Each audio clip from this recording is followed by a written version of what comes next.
Ang pulong sa Dios buhi ug nagalihok nga gamhanan labi pang mahait kaysa espada nga luhay sulab ug modulot ngadto sa gitagbuan sa kalagog espiritu sa mga lutahan ug sa mga kauyukan ug motugkad sa mga una-una ug katuyuan sa kasing-kasing. Ang tibuok nga kasulatan gipaginhawa sa Dios ug may kapuslanan alang sa pagpanudlo, alang sa pagpamadlong, alang sa pagpanulid, ug alang sa pagmatuto sa pagkamatarong aron ang tao sa Dios mamahingpit, masinangkapan alang sa tanang maayong buluhaton. Paningkamuti pagayo ang imong kaugalingon sa pagpakita sa tubangan sa Dios ingon nga iyang nahimutan, usa ka magtrabaho nga dili kinahanglan magakaulaw nga sa hustong paagi magapanudlo sa pulong sa kamatuoran. Salmo 56, versikulo 3 ug 4. O Dios nga labing gamhanan, kung abuton ako kahadlok, mosalig ako kanimo. Dahigon ko ang Dios tungod sa iyang saad, ana kaniya nga akong pagsalig, busa dili ako mahadlok, unsa may mahimo sa tao kanako. Salmo 57, versikulo 1. Kaluy in taon ako, O Dios, kaluy in taon ako, kay midangup ako kanimo, aron mahilikay sa kadautan. Sa landong sa imong mga pako, nagpasalipod ako, hangtod nga muhunong ang kusog nga unos. Salmo 57, versikulo 10. Misangko sa kalangitan ang imong gugma nga walay paglubad, og sa kapanganuran ang imong pagkamaunungon. Sa di pa kita magapadayon sa pagtuon sa pulong sa Dios ning adlaw, gikinahanglan sama sa landan ang atong pagsugid sa atong mga sala kung gikinahanglan man. Ikaw nga magtutuo if there is a need for you to confess, buhaton nato kini. Ang 1 John 1:9 nagasaysay kanato sa makanunay. Kung isugid ta nga itong mga sala, siya kasaligan o makatarunganon sa iyang saad nga mupasaylo gayud sa tanan tang mga sala o magahinlo sa tanan tang mga kalapasan. Niining tungora atong andamon, kung ikaw dili pa magtutuo, by the way, ang imong buhaton dili ang pagsugid sa imong mga sala, kung dili ang pagtuo kang Ginoo Jesucristo ingon nga imong manluluwas. Acts 16:31 nagakanayon. Tumuo ka kang Ginoong Hesus ug ikaw maluwas. Magampo ta.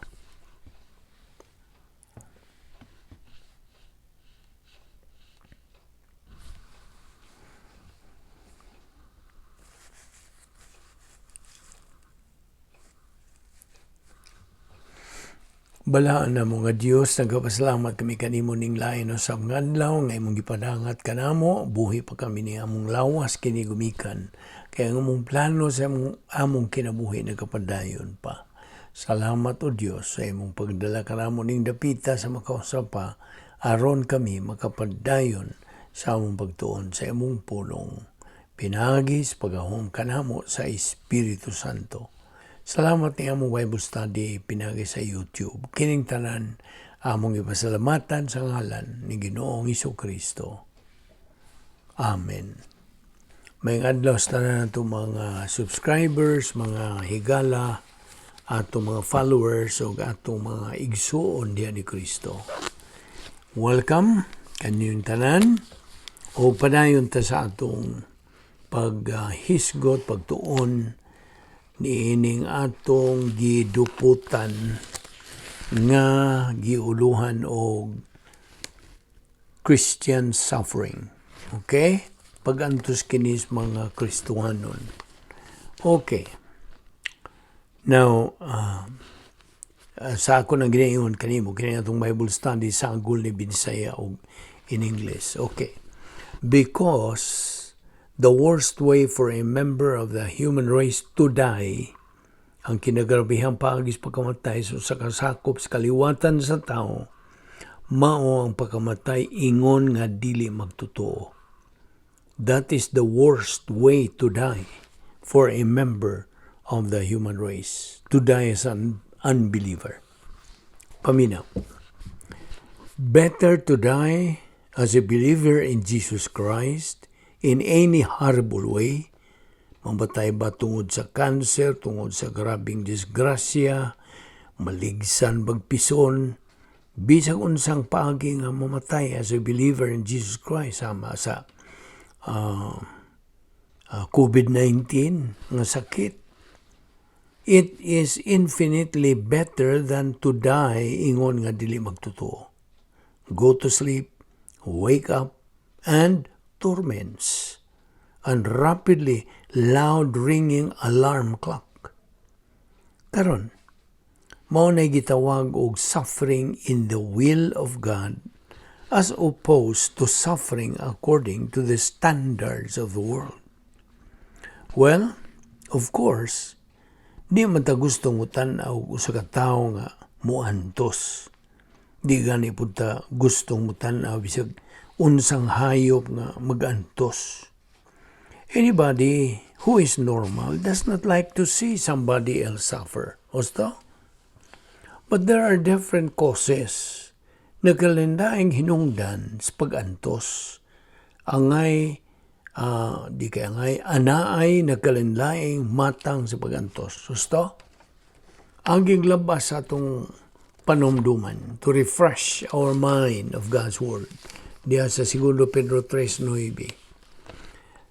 God is not willing that anyone should perish, but that all should come to a change of attitude, to come to repentance. Paminaw ra God. Ilabi na kanimo higala nga dili magtotoo. Ang Dios dili buot nga naay sakop sa kaliwatan sa tao nga moadto sa linaw sa kalayo nga gitawag sa kadaghanan diha og impyerno. Dili buot sa Dios nga naay moadto sa impyerno tungod kay ang impyerno was never designed for man but for the devil and his angels. Nanas Mateo 25:41. Basahan na. Now, for the Isaiah 14 and Ezekiel 28 nga revolt, pag-alsa ni Lucifer o sa mga nangalaglag nga mga manulunda, imagine 1/3 sa gidaghanon ni ini miribildi batok sa Dios. And that is why ang lake of fire o impyerno gitukod o gibuhat. Ang Dios dili buot nga naay sakop sa kaliwatan sa tao nga moadto nining dapita. Dili niya buot. 1 Timoteo 2:4 sa gisulti. God wills, meaning He desires, buot sa Dios, nga ang tanang tao maluwas. So, if the suffering of animals is one thing, the suffering of the members of the human race is something else. Di ba? Ug dili kita gustong mutanaw og makakita og pag-antos din sa kalibutan.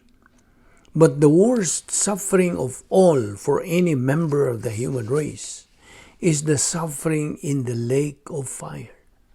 Therefore, the worst possible way for any member of the human race to die is to die ingon nga dili magtotoo. Having committed the unpardonable sin, ang iyang pagbuhat sa sala nga dili na mapasaylo, nga mao ang iyang pagsalikway kang Ginoong Kristo as Savior. That is the worst way to die. Mao na kinagrabihang paagis pagkamatay, samtag na. Mao hinungdan, ang atong Ginoo misulti nga tukang Judas Iscariote diha sa Mateo 26:24. Better for this man never to have been born. Maayo pag na lang unta matao ning tawhana. Nanas Mateo 26:24. Na. Ug di lamang kini angay isulti lang ngadto kang Judas Iscariote, kundi ngadto ni bisang kinsang unbeliever. Dili magtotoo. Mao gini kasulti sa Dios sa tanang mga di magtotoo. And our Lord made that statement in light of the prediction that it was Judas who was going to budhi kaniya, who was going to betray him. Sikin sa mga kadtong mutuslob sa panaksan uban kanako is the one who is going to betray me. Mo tagisulti sa atong Ginoo. Ug mo kadtong mi walk out kinis Judas gikan sa katapusang panihapon at the Last Supper, o ang ubang mga disipulo nga wampun manggigamit sila mga gipakaingon po nila og hing-walk out ni Judas kay to get some more food. Bisag nga itong Ginoo, bago pang may pahibaw nga anaay usa kanila nga mubudhi kaniya. O kinis Pedro miingon og kinsa man.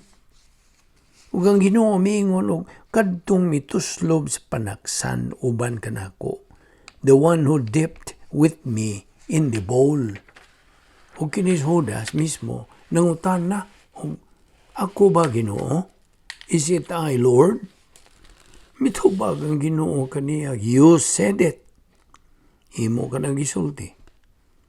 O ang ubang mga disipulo, sa ilang pagkadungog niyanto, sa diyang mi gawas kinis Judas, nagkaingon lagi sila, mi gawas ni Judas kay magkuha og dugang pagkaon. Not a high level of perception. Apan ang Ginoo na kanayon, mas maayo pagwa na lang unta kini siya matao. Dili tungod kay siya ang nagabudhi sa atong Ginoo. So what? If he was the betrayer of our Lord. He identified him na ilhanas Ginoo si Judas dito pas harden sa Getsemani, di ba? There was an act of betrayal. An act of treachery sa ato pang pinulungan, di pagluib o pagbudhi. Gusto ba ng binisaya? Apan si Kristo namatay tungod sa maong sala dito sa krus. Ang hinungdan nga nung si Judas giingon nga mas maayo pagwa na lang unta siya matao, tungod kay siya dili magtotoo. Ug ang Ginoo nahibaw nga mamatay kinis Judas as an unbeliever. Ug iya man ganing ibaligya ang atong Ginoo pinagi sa 30 pieces of silver for betraying the Lord.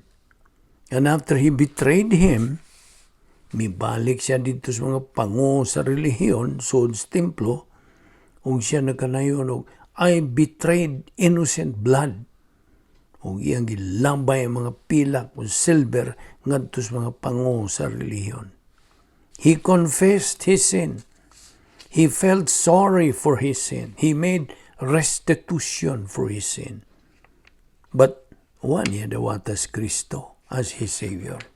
Mao na diferensya. So hingawas kini siya, kung sa iyang himo, naghikog siya. He hanged himself.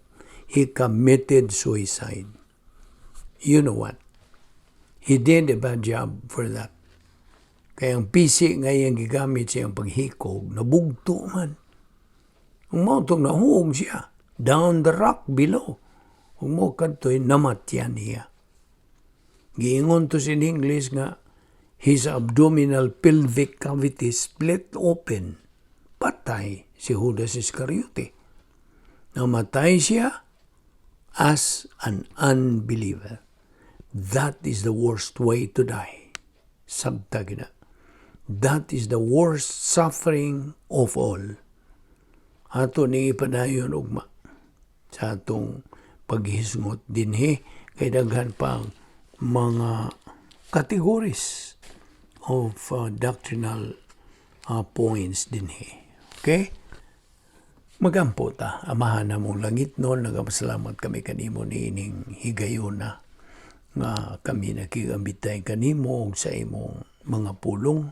Salamat to Diyos sa imong pagpasabot ka na mo, pagpatinaw ka na mo, bahin niining mga butanga, may kalabutan sa imong kamaturan. Salamat Hinaot nga kini mahimong dugang panlangin sa among kinabuhi. Salamat sa among Bible study through the YouTube of the Vic Balbido Evangelistic Ministry. Kining tanan, among gipasalamatan sa ngalan ni Ginoong Hesukristo. Amen.